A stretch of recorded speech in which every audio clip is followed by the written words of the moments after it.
Today we're turning old magazines into this colorful art journal page using punch circles, distress paints, and a fun clear tape technique. This month's art journaling page starts like many others where we need to glue two pages together because we're using an old book. So I'm using an Uhu glue stick. I am loving it. Just getting those pages glued together on both sides, even though I'm only going to work on one side this month. So I'm going to cut off the edge here, and I'm using where the text stops as my line. I'm also using a pair of decorative scissors, and what I'm going to do is I'm going to add a little piece of tape behind here, but I'll show you that in a minute. I just want to get a little bit of paint on the page so that the words aren't quite so prominent.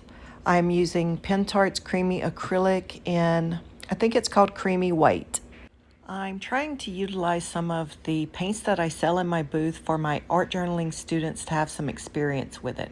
So I knew I wanted to use some Tim Holtz distress paints on a piece of paper, but this particular cardstock was a little too absorbent, so I decided to use some clear gesso first. So I painted that up and I've set that aside to dry. So my next step is going to be punching out a bunch of circles in different sizes, and I'm using magazine pages to do this. The fun thing is you're not exactly sure what you're going to get always until you start punching, and sometimes you'll like the back better than you do the front. So I just punch out a whole bunch of circles. My thought process was that I was going to use some of the bigger circles and put those along the edge of my page, but I ended up loving these smaller circles more. Now I'm using a strip of packing tape and the right side of the page as my straight line to add a piece that is sticky side up. Here I'm just trimming off the excess. I will say that you don't want to put your finger on the end of the tape that is at the top of your page. So do it a little bit longer than what I did. And the reason for that is because it left my fingerprint at the top of it. Now I'm just going to play around with those tiny little circles that I cut out, and I found that there was a theme. I had a lot of blues and some really dark navy blues, so here I needed more of the darker color, so I punched out some more of the really tiny circles. And I'm going to speed this up because you don't need to see me put all these dots on there, but I did use tweezers to put them on. That was the easiest way I found to kind of align them where I wanted. You do not have to use circles. For my art journaling class, I have also cut out some hearts and some butterflies. So depending on what kind of punch shapes you have, you could do this in multiple shapes. If you end up cutting your page wider and exposing more tape, you could use wider shapes in that spot as well. Ultimately, I added another piece of tape over the top, and then I'm trimming off the excess on the side as well as sort of mitering the corners. But that's not necessary. You can trim it whichever way you want to. A little later on, I'm going to paint that piece of cardstock that I put the clear gesso on. But honestly, if I were doing this again, I would paint that at this point so it could be drying while I play around with my shapes. Because right here, I know what colors I'm going to be using. So I could go ahead and paint my cardstock now, so it would be dry when I move to the next steps.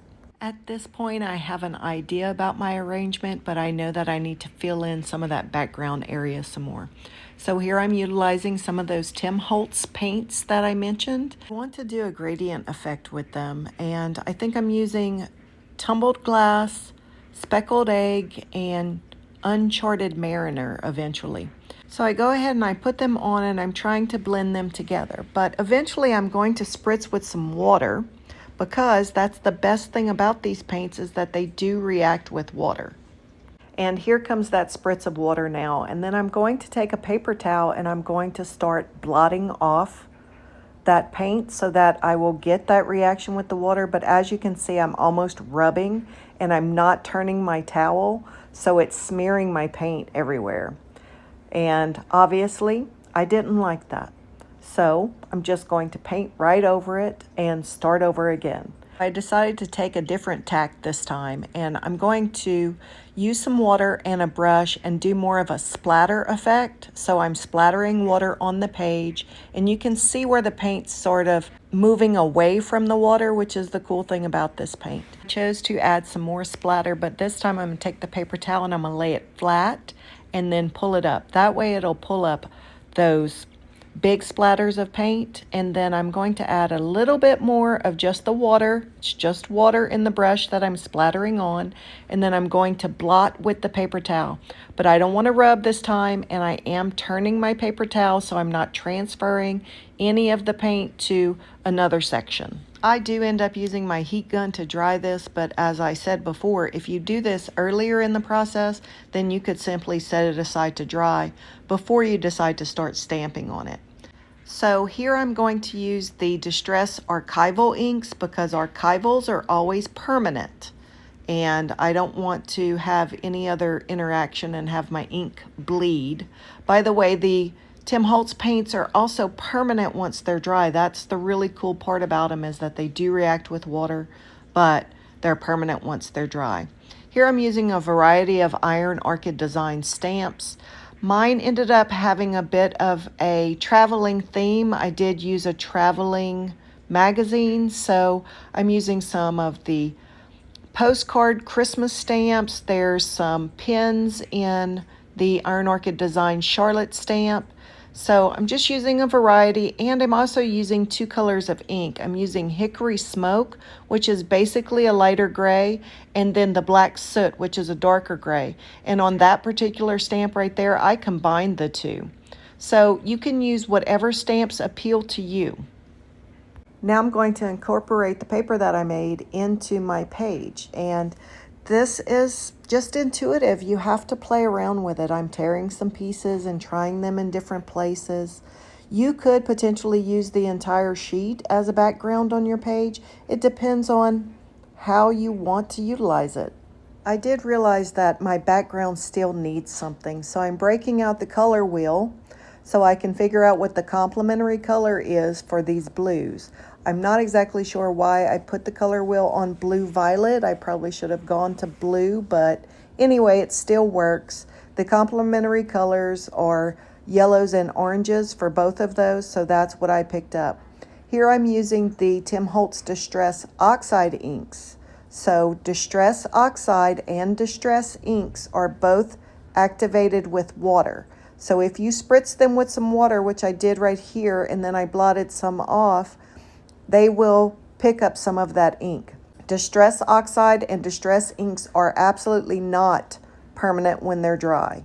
You need to use the Tim Holtz Micro Glaze if you want to make those permanent. I'm not overly concerned about mine being permanent. It's in my art journal, and I'm not expecting it to get wet on a regular basis. So I played around with my arrangement, and at this point I'm ready to glue down my big pieces. I will take my time and glue down my circles because I'm going to try and do some shading in the background with those before I actually glue them down. It's something that I saw, I can't remember where, but I did see someone else do this, so it's not my original idea. I'm going to use the little circle dauber and try and create a circle shadow behind my cutout circles. And it did take some experimentation to figure out exactly where I was going to put those. And I do it for each one. I got a little faster at it as I went. I also, on the lighter colored circles here, I added a little bit of shadowing around the edge of the circle as well. I continue this until I'm finished placing all of my circles. I want to mention that you could actually do this shadowing, or call it an accent color, and do it in a different colored ink as well. It doesn't have to be in the black. These videos are really meant to be jumping off points for you and for you to make these pages your own.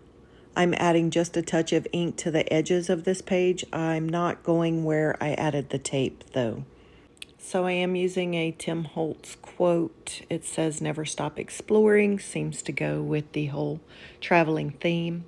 I did add a little bit of the Oxide inks to the edges of the quote just to make it blend in with the page a little bit more. I am going to attach that with my favorite Pentart product, which is Heavy Body Gel. As we create in these used books, the pages don't lie flat anymore, so it's very helpful to use a product like Heavy Body Gel to make up the difference in any bumpiness that's created. I know there's some blank spots on my page that tend to stand out a lot, so I'm looking for something else I can add there.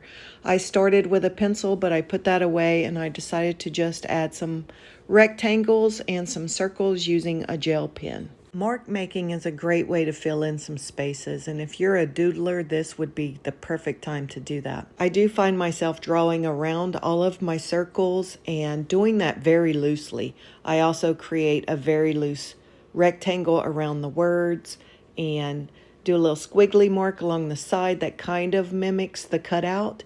And then I find myself creating small dots, and I realize I don't want to create small dots with a pen. I will do a splatter, because splatter is always the perfect way to tie everything together. I am using the Tim Holtz Distress Paints in Black Soot to do the splatter, and I like to use a really stiff bristled brush and just pull back the bristles after I've watered down a little bit of paint. I feel like I have more control with that, but it is messy and the splatters can go everywhere.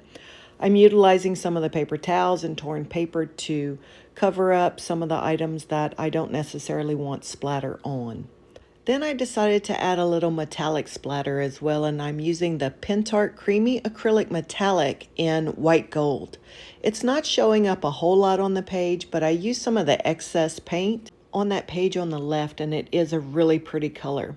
I'm also showing you here how you can see the dots through the tape, but you will be able to see the dots on the opposite side, and it wasn't something I paid a lot of attention to when I was creating, but you do want to make sure that that's going to be an appealing design on the back side of your page. One more design note is I did end up adding a small butterfly transfer just to fill in a spot that I felt like was just too much open space. I hope you enjoyed this tutorial. I hope it's a jumping off point for you. And most of all, I hope you never stop exploring your creativity. Thanks for watching. Please hit that like button and subscribe.